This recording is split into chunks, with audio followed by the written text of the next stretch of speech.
Felipe, apesar do resultado negativo, o que você enxergou de positivo? Aí pode ser em relação ao desempenho coletivo e individual também. Bom, é sempre difícil, né? Depois de uma derrota, mas primeiro temos que parabenizar o Santos pela vitória. É um time que fez um grande trabalho dentro do campo, tentou de todas as formas anular as nossas vantagens ofensivas e conseguiu, aproveitou bastante os contra-ataques que tiveram e vencer o jogo, né? Então agora continuar trabalhando. O único caminho é trabalhar, treinar e pensar em vencer o próximo jogo. Felipe, boa noite. Aqui Bianca Molina, TNT Esportes. Em boa parte do jogo, para não dizer em todo, o Flamengo ele dominou, ele controlou, teve as ações, muito mais posse de bola, mas mais uma vez esbarrou naquele pequeno detalhe do último terço, a dificuldade de construir e finalizar todas as jogadas. Queria saber qual é a tua leitura, por que o time tem encontrado esse tipo de dificuldade, ainda mais contra um Santos, que apesar de ter construído a vitória, hoje tinha uma estratégia que era praticamente deixar a bola de fato com vocês e jogar pelo contra-ataque. Obrigada. Bom, eu acredito que primeiro eles tentaram pressionar.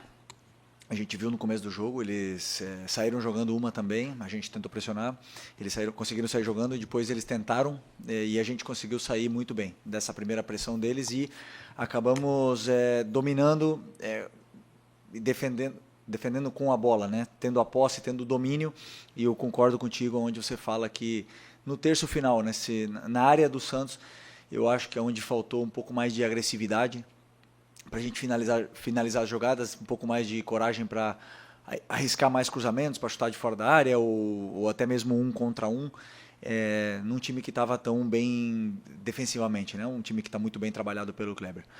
E então eu tentei em algum momento do primeiro tempo já trocar o Luiz e o Bruno, fazer essa mudança, porque o Luiz pelo menos ele ia conseguir cruzar com a perna esquerda.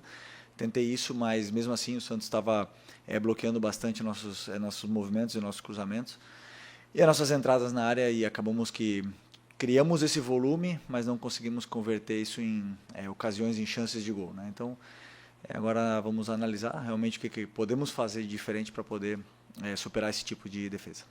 Felipe aqui, Isabelle Costa, do canal Gold. É óbvio que tem um carinho ali por parte de você com o Neymar, até deu para ver muitas movimentações e interações dele com você. Até teve uma hora no gol, não sei, acho que até o momento para você confirmar que depois do gol ele comemora, olha para você e fala, eu falei. Teve alguma coisa nesse sentido de ter provocação entre vocês? E queria saber também se teve alguma estratégia para poder pensada em cima do Neymar, né? Porque a gente sabe que é um jogador letal e que pode acabar com o jogo como fez. Teve alguma estratégia? E queria que você pudesse falar também sobre essa troca que você teve com ele. Bom, um jogador extraordinário, um grande amigo, ex-companheiro de seleção, tenho uma amizade muito grande, muito boa com ele, e é um privilégio para o futebol brasileiro que ele esteja jogando aqui novamente, né? Uma pena que hoje ele conseguiu decidir o jogo para o Santos, conseguiu...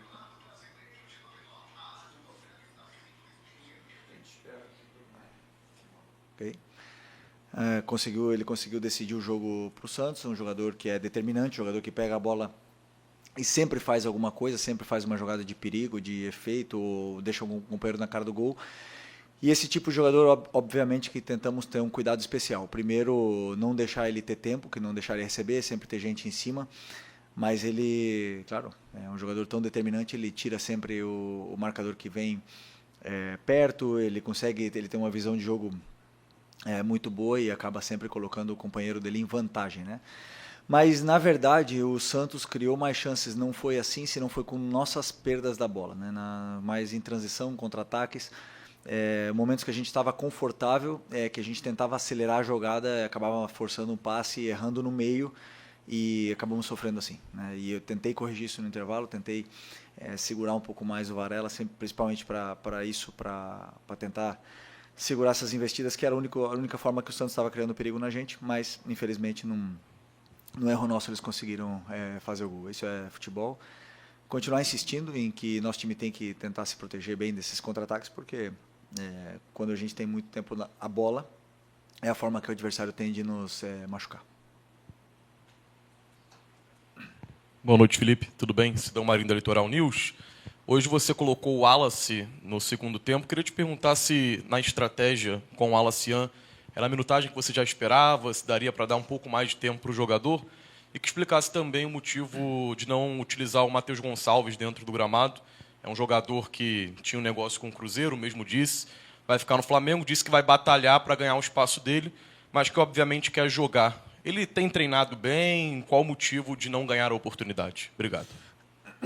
Bom, primeiro o Wallace é o jogador que tem entrado muito bem, tem correspondido sempre que a gente precisou, em inúmeras e diversas posições dentro do campo.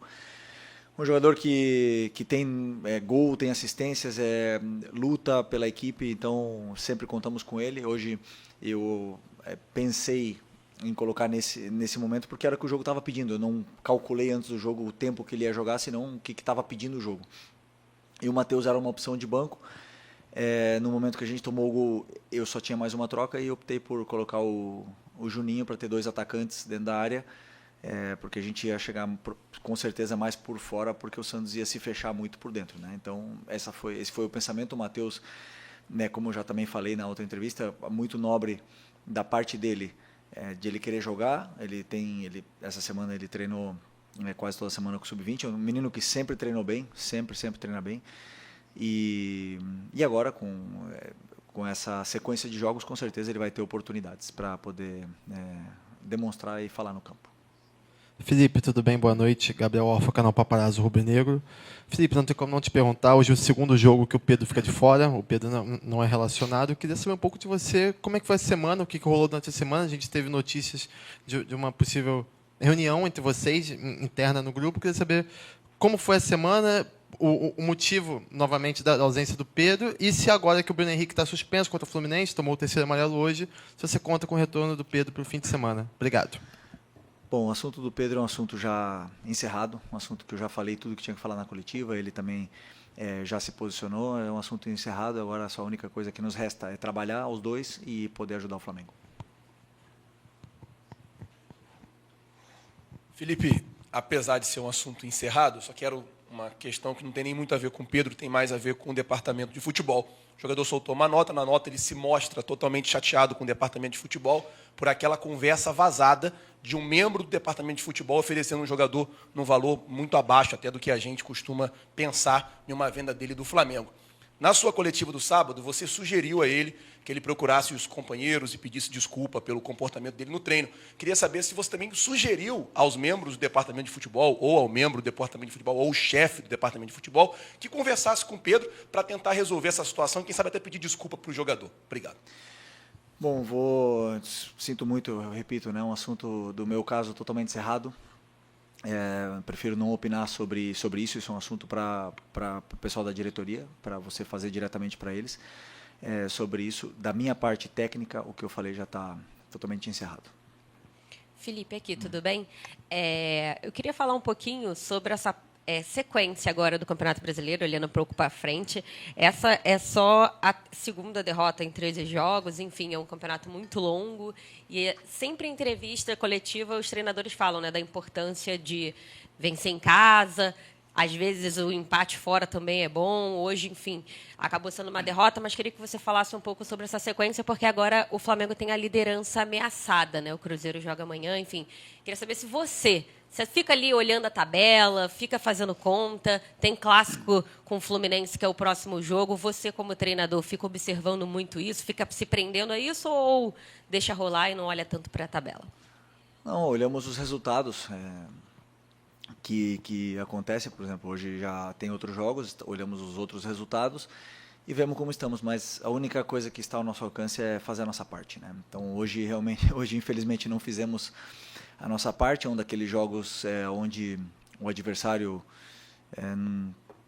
conseguiu vencer na sua casa, um jogo que daqueles, infelizmente, né, achávamos que poderíamos conquistar pontos aqui dentro, mas sempre é muito difícil jogar aqui na Vila, num time tão bem treinado e com um jogador tão determinante como o Neymar. Então, esses jogos se entende com que não normal, mas que pode acontecer de você perder algum ponto.